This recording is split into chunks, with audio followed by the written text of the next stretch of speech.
Hello and welcome to SKLIVE. I'm your host Shanvi Sudhana. Today we have with us our very own, who's won 5 times World Chess Championship, Mr. Viswanathan Anand. A very warm welcome to you, sir, on SKLIVE. Thank you. Nice to be here. So besides Sachin Tendulkar and Roger Federer, you are the third legendary sportsman in the history of the world sports who has stayed in public consciousness for 3 decades. What are your thoughts about it? Well, I enjoy being able to compete at the highest level, and so far I like it. Obviously, I have to keep working and keep adapting, but I'm happy that my results are holding up so far. How did you start chess? I learned it from my mother. So, especially 30, 40 years back, this was the common route. You learned it from a family member or perhaps a close friend. And that's how people got introduced to chess. My mother and her family used to play chess. So a lot of my uncles, her younger brothers, played chess at university and so on. And so my mother was able to teach me. Then pretty soon I joined the chess club. And that's it. Basically, I got hooked fairly quickly. How old were you then when you I was started? 6 when I learned how to play. Wow. And who were your idols when you were playing? Well, when I was young, I admired Bobby Fischer, obviously. Okay. Even though I was too young when the great match happened in Reykjavik, I still grew up reading about his exploits. And also Michael Tal, who, by the way, that was the name of the chess club that I went to. So these were my 2 chess heroes. So did you follow anybody in particular in the style of playing? It must have been a mix. I remember having books on Fischer, Tal, Karpov, and some top chess players from the past, Capablanca, Alyakin, Keres, and probably I got a bit of influence from everywhere. But it was very self-taught. I just played a lot of chess. I played a lot of 5-minute games at the club, and my style evolved.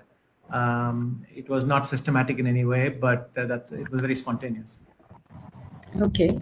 And you played with many generations of chess players from Garry Kasparov to Magnus Carlsen. How has chess evolved over these years? I think the Kasparov-Karpov era was the era when chess preparation, that is opening preparation at home, took a big leap forward. And then that was carried along by the computer revolution. So these are the 2 big changes that happened. So pretty much at the start of my career, and then my career has spanned the whole length of computer involvement in the world of chess. And that has been the dominant theme. One of the byproducts of that is that now people from any part of the world are able to quickly catch up in chess knowledge. I mean, in that sense, chess knowledge has really spread everywhere, rather than being confined to certain countries like the Soviet Union. And it is now truly a global sport. And chess keeps evolving. I mean, nowadays computers make the decisive contributions in terms of thing, but still we have to understand what is being discovered and put it into context and employ it. So that's the new challenge. Okay. And what is your assessment of Magnus Carlsen's game? What is the secret of his success? I would say he gives a lot to the game. So he really puts himself out game after game. And even in hopeless situations, he will keep on trying. And sometimes that's the attitude you need to have. I think he really works hard. And besides that, he has a fairly universal style, which makes him very hard to pin down. Okay, that's great. And you have been rated 2,800 plus in FIDE ratings in the past, making you one of very few to achieve this feat. How do you feel to be part of this exclusive club? Obviously, I'm very proud. I'm one of the handful of world champions that have been in the game, and then also one of the few who have crossed 2800. And obviously, when I was entering chess, I didn't expect these milestones. So yeah, I won't deny it. I'm very happy with it. Very proud of it. We are very blessed to have you in our country, sir. It's really. Thank you so much. And how has your involvement with the OGQ been so far, and what is your role in it? Right. So Olympic Gold Quest is basically an organization founded with the objective of getting Olympic gold medals. And the idea was to develop a kind of support structure, almost institutionalized, to help with Olympic athletes. That is literally start from the moment they win an Olympic world title and work backwards to how do we make that happen. It's a mix of people with sporting backgrounds. So Prakash Padukone, Virendra Skinya, Geet Sethi, myself, and also people from a corporate background. And we try to get all that input. I think our peak was probably London.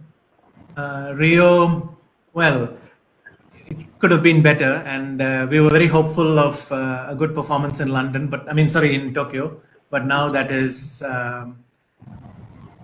very uncertain. But nonetheless, I feel very happy because when starting out, I thought if they had been that one number that I could call and ask whenever I needed something, what a big help that would have been. And that is kind of what my vision of OGQ was. And I think we're there. I'm on the board. I try to participate in the planning and the objectives. Afterwards, we have an executive team, Viren, Neha, Agarwal, and so on, and they execute it. But we're all involved in that, and we try to help, mentor, counsel the athletes in any way possible. Okay, that's great. And what is the secret of your success? I think in the end it boils down to enjoying chess. I like playing chess. I find it still fascinating. And honestly, when that stops happening, then it's very hard to take it forward. So more than liking competition, I think I like playing chess, and that's where it comes from. Okay. And which is your favorite win so far in your career? That's a very hard question to answer. There are, obviously you could rank it by some criteria, but I think, in the heart, there are many and you cannot choose between them. There are just many that make you very happy.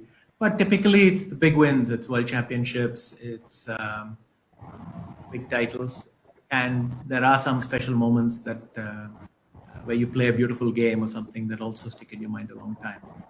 So most of the big world titles, and I would say my game with Aronyan in 2013 for purely artistic reasons. Oh, wow. That's great. And how do you prepare yourself mentally before a tournament? Do you meditate or do you do some sort of a drill? I certainly try to incorporate some breathing into my routine. Generally anything, because as you get closer to tournament, the tension builds up and you can feel it. So anything that kind of calms you down a bit. But most of my routine is typically visualizing what kind of situation I expect to be suddenly facing at the board, and then trying to think, well, what is it that my opponent can do to stop me getting what I want? How will I overcome that? And a lot of it is just planning. So. And there must be a lot of imagination also for you to go over the game, the moves and all, to prepare yourself. Very much. It's actually, you put it correctly. It's imagination because, we have moves and positions, but you have to really let your mind wander and think, if I was sitting in his room right now, what would I be thinking? And you look at your own games and you think, well, this is what he's looking at. And so what would he aim for? It's really getting yourself into each other's mind.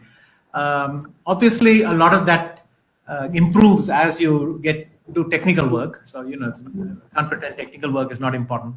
But really, it's about getting into your opponent's mind and anticipation. That's true.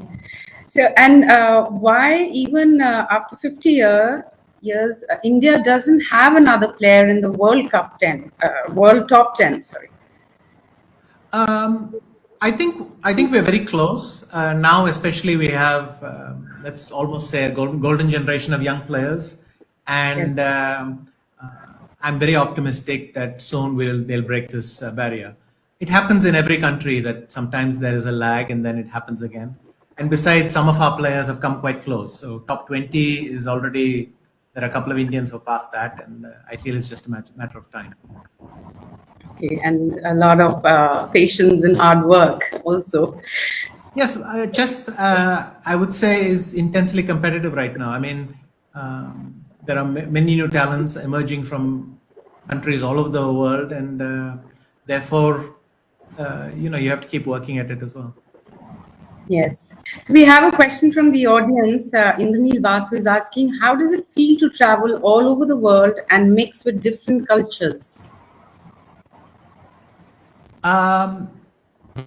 It has always been very exciting for me, and by the second decade or so of this becoming a routine habit, so by the time I was maybe in my mid-20s or 30s, I thought nothing of it. I think in 1 or 2 years I will suddenly appreciate it a lot more again. But definitely it's broadened my horizons, and to be honest, we're very spoiled as chess players that you get to travel so much, and you think nothing of sitting in a room with people from 7 or 8 nationalities. And that's nice because somehow you have to find things that resonate with everyone, Yes. and that opens up new topics, and you learn a lot. But I've always found traveling very, very enjoyable, and well, I can't wait to travel again, to be honest.